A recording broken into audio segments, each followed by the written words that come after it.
Reincarnation and the Law of Karma by William Walker Atkinson, 1908. Chapter 7 was Between and Beyond Incarnations. This is Chapter 8, The Justice of Reincarnation. There are three views entertained by men who believe in the existence of the soul. There are many shades of belief and opinion on the subject, but they may be divided into three classes. These three views are as follows. 1. That the soul is specially created by the supreme power at the time of conception, or birth, and that its position on earth, its circumstances, its degree of intelligence, etc., are arbitrarily fixed by that power for some inscrutable reason of its own. 2. That the soul was pre-existent, that is, that it existed before conception and birth, in some higher state not understood by us, from whence it was thrust into human form and birth, its position on earth, its circumstances, its degree of intelligence, etc., being determined by causes unknown to us. 3. That the soul is one of countless others which emanated from the source of being at some period in the past, and which souls were equal in power, intelligence, opportunity, etc., and which worked its way up by spiritual evolution from lowly forms of expression and life to its present state, from whence it is destined to move on to higher and still higher forms and states of existence until in the end, after millions of eons of existence in the highest planes of expressed life, it will again return to the source of being from which it emanated and becomes one with the Father, not in a state of annihilated consciousness, but in a condition of universal consciousness with all. This view holds the present condition of each soul. This view holds that the present condition of each soul is due to its own progress, development, advancement, unfoldment, or lack of the same. The soul being its own fate and destiny, the enforcer of the law upon itself under the law of karma.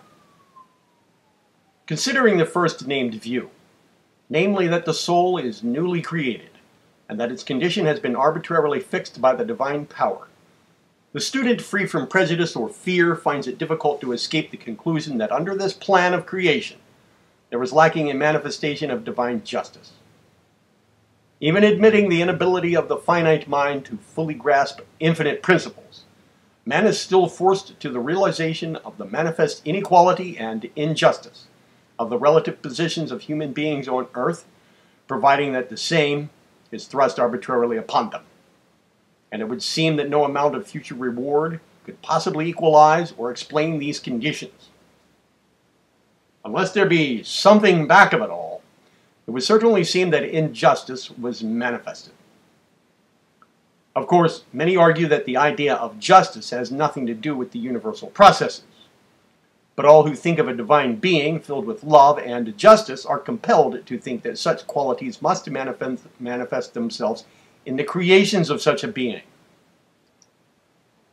And if there be nothing back of it all, then the candid observer must confess that the scheme of justice manifested is most faulty, according even to the human imperfect idea of justice. As Figuier, a French writer, said about 40 years ago, if there are a few men well organized, of good constitution and robust health, how many are infirm, idiotic, deaf, mute, blind from birth, maimed, foolish, and insane? My brother is handsome and well-shaped. I am ugly, weakly, rickety, and hunchbacked.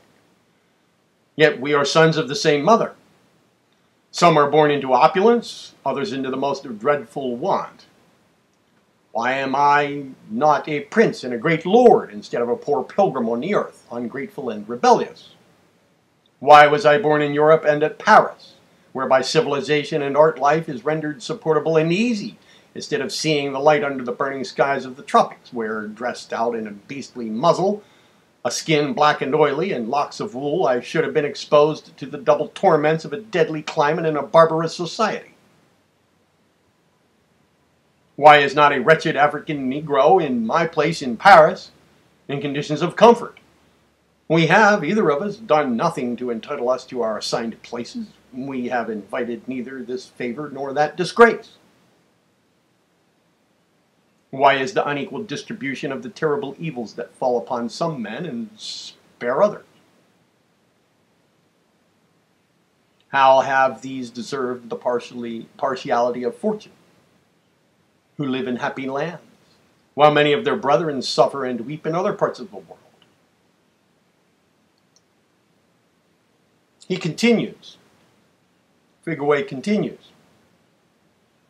Some men are endowed with all benefits of mind. Others, on the contrary, are devoid of intelligence, penetration, and memory. They stumble at every step in their rough life paths. Their limited intelligence and their imperfect faculties expose them to all possible mortifications and disasters. They can succeed in nothing, and fate seems to have chosen them for the constant objects of its most deadly blows. There are beings who, from the moment of their birth to the hour of their death, utter only cries of suffering and despair. What crime have they committed? Why are they here on earth? They have not petitioned to be here, and if they could, they would have begged that this fatal cup might be taken from their lips. They are here in spite of themselves, against their will. God would be unjust and wicked if he imposed so miserable an existence upon beings who have done nothing to incur it, and have not asked for it. But God is not unjust or wicked. The opposite qualities belong to his perfect essence. Therefore, the presence of man on such and such parts of the earth and the unequal distribution of evil upon our globe must remain unexplained. If you know a doctrine, a philosophy, or a religion that solves these difficulties, I will destroy this book and confess myself vanquished. The orthodox theology answers Figaway's question by the argument that in our finite understanding we cannot pretend to understand God's plans, purposes, and designs, nor to criticize his form of justice. Well, it holds that we must look beyond that mortal life for the evidence of God's love, and not attempt to judge it according to what we see here on earth of men's miseries and inequalities. It holds that the suffering and misery come to us as an inheritance from Adam, and as a result of the sins of our first parents. But that if we are good, it will all be evened up and recompensed in the next world. Of course, the extremists who hold to predestination have held that some were happy and some were miserable, simply because God, in his exercise of his will, had elected and predestined them to those conditions. But it would scarcely be fair to quote this as the position of current theology, because the tendency of modern theological thought is away from that conception. We mention it merely as showing that what some have thought of the subject. Others have sought refuge in the idea that we suffer for the sins of our parents, according to the old doctrine that the sins of the parents shall be visited upon the children. But even this is not in accordance with man's highest idea of justice and love. Passing on to the second view, namely that the soul was pre-existent, that is, existed in some higher state not understood by us, from whence it was thrust into human form, etc., we note that the questions as to the cause of inequality, misery, etc., considered a moment ago, are still actively with us. This view does not straighten out the question at all. For whether the soul was pre-existent in a higher state, or whether it was freshly created, the fact remains that as souls, they must be equal in the sense of being made by the same process, and from the same material. And that up to the point of their embodiment, they had not sinned or merited any reward or punishment, nor had they earned anything one way or another. And yet, according to the theory, these equally innocent and inexperienced souls are born, some being thrust into the bodies of children to be born in environments conducive to advancement, development, etc., and gifted with natural advantages, while others are thrust into bodies of children to be born in the most wretched environments and surroundings, and devoid of many natural advantages, not to speak of the crippled, deformed, and pain-ridden ones in all walks of life. There was no more explanation of the problem in this view than there was in the first mentioned one. Passing on to the third view, namely that the soul is one of countless others which emanated from the source of being eons ago, equal in power, opportunities, etc. and which individual soul has worked its way up to its present position through many rebirths and lives, in which it has gained many experiences and lessons which determine its present condition, and which in turn will profit by the experiences and lessons of the present life, by which the next stage of its life will be determined, we find that many have considered to be the only logical and possible explanation for the problem of life's inequalities, providing there is an answer at all, and that there is any such thing as a soul and a loving, just God of any sort. Figuier, the French writer, from whom we quoted that remarkable passage, breathing the pessimism of the old view of life a few moments ago, admitted that in rebirth was to be found a just explanation of the matter. He says, if on the contrary,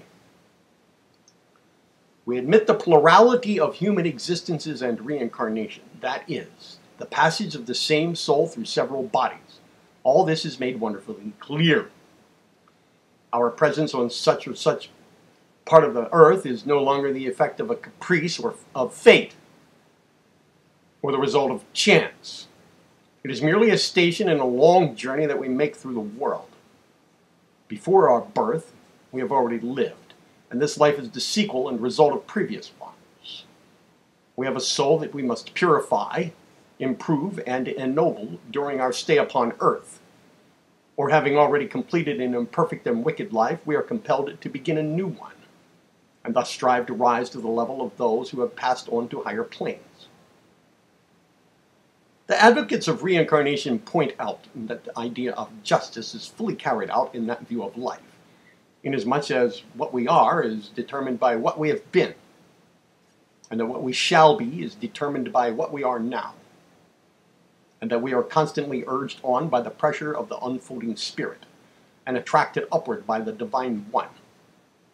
Under this conception, there is no such thing as chance. All is according to law. As an ancient Grecian philosopher once said, without the doctrine of metempsychosis, it is not possible to justify the ways of God. And many other philosophers and theologians have followed him in his thought.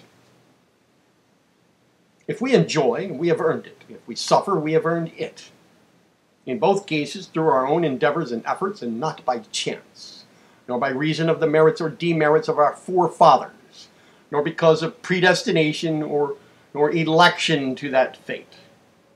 If this be true, then one is given the understanding to stoically bear the pains and miseries of this life without cursing fate or imputing injustice to the divine. And likewise, he is given an incentive toward making the best of his opportunities now, in order to pass on to higher and more satisfactory conditions in future lives. Reincarnationists claim that rewards and punishments are properly awarded only on the plane in which the deed, good or bad, was committed, else their nature is changed, their effects impaired, and the collateral bearings lost. A writer on the subject has pointed out this fact in the following words. Physical outrage has to be checked by the infliction of physical pain, and not merely by the arousing of internal regret. Honest lives find appropriate consequence in visible honor. But one career is too short for the precise balancing of accounts, and many are needed that every good or evil done in each may be requited on the earth where it took place. In reference to this mention of rewards and penalties, we would say that very many advanced reincarnationists do not regard the conditions of life as rewards and punishments, but on the contrary, look upon them as forming part of the lessons in the kindergarten of life, to be learned and profited by in future lives. We shall speak of this further in our consideration of the question of karma. The difference is vital, and should be closely observed in considering the subject. Before we pass from the consideration of the question of justice, as exemplified by reincarnation, we would call your attention to the difference in the views of life and its rewards and punishments held by the Orthodox theologians and the reincarnationists, respectively. On the one hand, the Orthodox theologians hold that for the deeds, good or evil, performed by a man during his short lifetime of a few years, and then performed under conditions arbitrarily imposed upon him at birth by his Creator, man is rewarded or punished by an eternity of happiness or misery, heaven or hell. Perhaps the man has lived but 1 or 2 years of reasonable understanding, or full 70, and has violated certain moral, ethical, or even religious laws, perhaps only to the extent of refusing to believe something that his reason absolutely refused to accept. For this he is doomed to an everlasting sojourn in a place of pain, misery, or punishment, or a state equivalent thereto. Or on the other hand, he has done the things that he ought to have done, and left undone the things that he ought not to have done, even though this doing and not doing was made very easy for him by reason of his environment and surroundings. And to crown his beautiful life, he had accepted the orthodox creeds and beliefs of his fathers as a matter of course. Then this man is rewarded by an eternity of bliss, happiness, and joy without end. Try to think of what eternity means. Think of the eons upon eons of time, and on, forever, and the poor sinner is suffering exquisite torture all that time, and in all time to come, without limit, respite, or without mercy. And all the same time, the good man is enjoying his blissful state without limit, end, or satiety.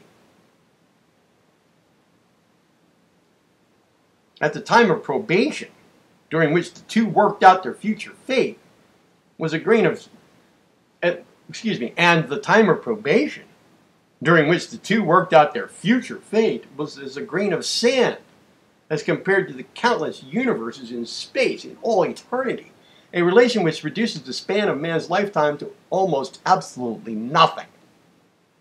Mathematically considered, think of this. Is this justice? And on the other hand, from the point of view of the reincarnationists, is not the measure of cause and effect more equitably adjusted? Even if we regard it as a matter of reward and punishment. A crude view, by the way, when we see that every infraction of the law is followed by a corresponding effect, and an adherence to the law by a proportionate effect. Does not the punishment fit the crime better in this case? The rewards also? And looking at it from a reasonable point of view, devoid from theological bias, which plan seems to be the best exemplification of justice and natural law? Not to speak of the higher divine justice and cosmic law. Of course, we are not urging these ideas as proofs of reincarnation. For strictly speaking, proof must lie outside of speculation of what ought to be. Proof belongs to the region of what is and facts in experience. But nevertheless, while one is considering the matter, it should be viewed from every possible aspect in order to see how it works out. It is also urged along the lines of the justice of reincarnation, as opposed to the injustice of the contrary doctrine, that there are many cases of little infants who have only a few days or minutes of this life before they pass out of the body in death.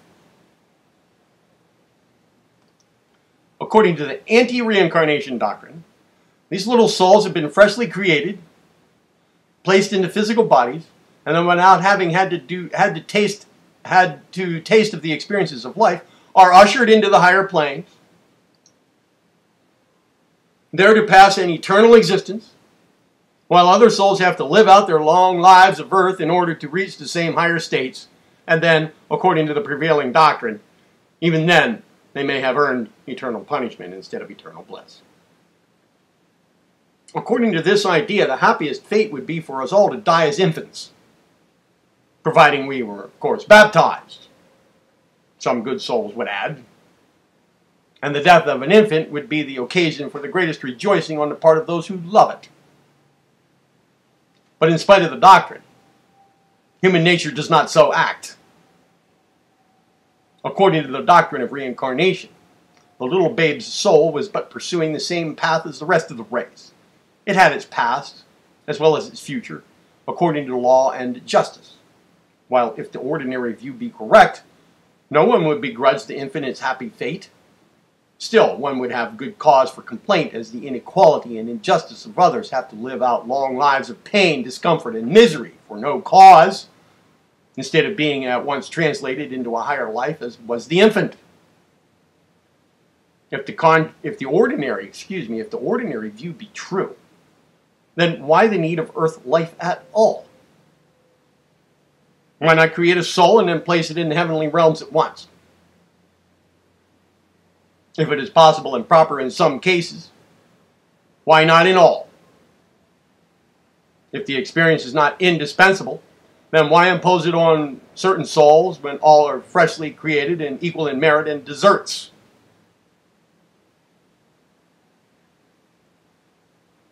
If earthly life has any virtue, then the infant soul is robbed of its right. If earthly life has no virtue, the adult souls are forced to live a useless existence on earth, running the risk of damnation if they fail, while the infant souls escape this. Is this equality of opportunity and experience, or justice? There would seem to be something wrong with either the facts or the theory. Test the problem with the doctrine of reincarnation and see how it works out.